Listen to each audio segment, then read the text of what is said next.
طلع المونجارو اللي جواك الجزء الثاني.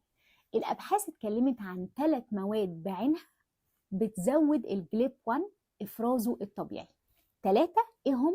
سكر الاليولوز، وده سكر الحقيقه نادر صعب جدا ان احنا نعتمد عليه. تاني ماده اللي هي البيوتيريت، ودي موجوده بشكل طبيعي في الزبده ولكن 3% بس، وبالتالي عشان احصل عليها بقدر كافي انا محتاجه اكل زبده كتير، وبالتالي صعب قوي ان احنا نخس. لكن ده ما يمنعش ان احنا نعتمد على الزبده في مثلا فطار الصبح معلقه صغيره مع البيض. امال هناخد البيوتيريت منين؟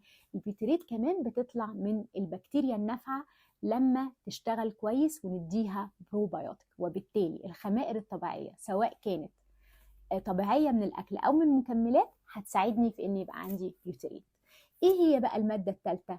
البوليفينولز او المواد الاكسده الطبيعيه اللي بتبقى بتدي لون للاكل، ودي سهل جدا نحصل عليها من حاجه مثلا زي التوت او الدارك شوكليت. يبقى هنتعلم حاجات طبيعيه نقدر نزودها في النظام الغذائي بتاعنا في ورقه الرجيم زي ما بتسموها، تحفز الجليب 1 انالوجز.